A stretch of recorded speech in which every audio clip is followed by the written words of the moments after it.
Good morning. Good morning. Hi. Well, it's time to show you the winter garden. So, do you remember all of those seeds that I planted? So, here we go. These are melons. Over here, we have a cucumber plant that's been around since spring. And then we have more growing in all of this over here.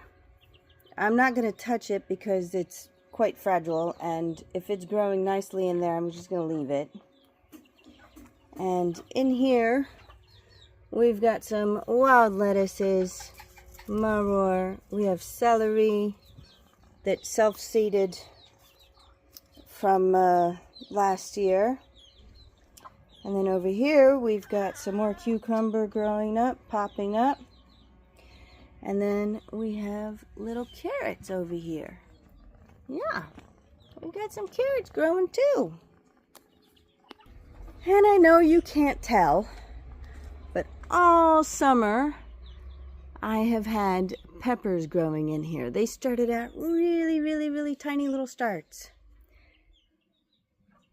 And then I clear out these weeds and I give these weeds to the rabbits to give them space.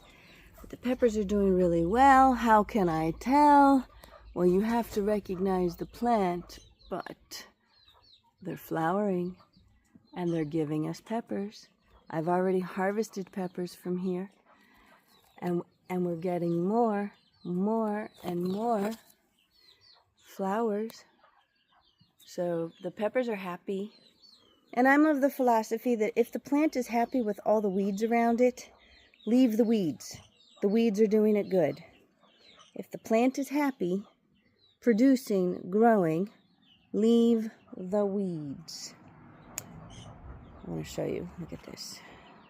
Isn't that a beautiful pomegranate flower? That is beautiful. Oh, I love it. Now, the mint is not a winter production, but in the summer it tends to get overheated, and then in the fall it comes back very nicely. Yeah, this cat all at once, all day long, is just rubbing all day long. Anyway, so that is the mint. And then over here, again, you've got the wild lettuces. But if you look inside, you've got the smaller winter lettuces coming in. And when I say winter lettuces, I mean the wild lettuces. And this is the jasmine. It flowered so beautifully all summer. This is the ground cherries. They're tomatillas. This one's ready to harvest. I'll harvest it and it just fell. I'll pick it up afterwards. And then over here, I had carrots last year, and they went to seed. Where do you think that seed went? I planted it. Anyway, so this is parsley. Now, you see the parsley with its leaves look a little elongated? It's because it looks like it wants to go to seed. And then we've got the cabbage. This has been here since last spring. And then over here, we've got lettuces from lettuce seed that I planted, but then you have the winter lettuce that came up on its own. So, yay! My winter salads are coming in. And the same over here. Yay! My winter salads are coming in. Wonderful. How do you like the hibiscus tree my friend gave me? Very nice. More cabbage. And then more winter lettuce. Yay! And I planted beans. And this is a celery that is basically, it survived the summer. I'm so impressed. But these are beans. And then I have over here more beans. Yay. And this is my winter garden. So now some of you are probably asking me, why do you plant in these pots in the garden? Why do I have them in pots? Well, first off, I put holes on the bottom of these pots, really large 4 or 5 inch diameter holes in the bottoms of the pots so that they are still connected to the ground. So they look like they're in pots, but there's still a nice connection to the ground. But why do I have this? Well, the edges of the pots define where the plants are supposed to be. I know exactly where the vegetables are. I don't have to guess. When I stand, I don't have to guess. There's another reason.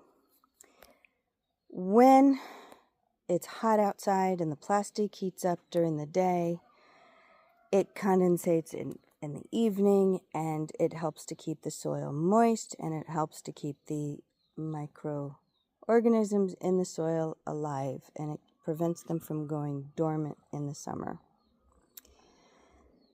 So it helps to keep the soil fresh and good and living. But why do I put them so close together? Why are my vegetables so close together? Well, the Israeli sun is a very strong sun. I put the plants close together so that as they get older and they require more water and they require more sun, the soil remains shaded. And I want to keep the soil shaded as much as possible. Look at these tomatoes. Do you see how they're glistening? Do you see they're glistening? They're glistening from the morning dew. Isn't that beautiful? So yes, you do see the watering pipes in there. That's from the watering system that I installed last year when I was away for 6 weeks in the early summer. I only turn that on when I am going to be away for an extended period of time. Do you see even this? I've got the corn in this so that the corn will still do well. It is protected from the fall winds, and also it gets the moisture. And this is my winter garden. It doesn't seem like a lot now, but it will produce. And I'm very happy. But wait a second, Shoshana. You've got onions. Aren't those a spring crop? And you have melons. Aren't those a summer crop? And parsley. Isn't that summer? And tomatoes and cucumbers and corn. Aren't these summer crops? Well, not in my region. If I had little tomato plants like this, starting like this in June, by July, they would be just gasping for life. Okay, so no. I start them, I can get a whole season in before the real cold sets in. As long as there's sunshine, they will do well, and I will get tomatoes all the way into December. It's the same thing with the corn. Because you see, corn is generally planted in the springtime in the United States. And springtime temperatures there are like fall time temperatures here. So it's pretty good. It works out pretty good. Lettuce. Also, it's winter. Don't even bother in the summer. Cucumbers, it's also too hot. So these are fall crops for us. We plant them in the fall. We harvest them in the early winter. So September, we have the whole month of September, October, November, until the end of December, you know, we have. So that's pretty good. That is pretty good. That's enough time to get a full crop in. Until next time.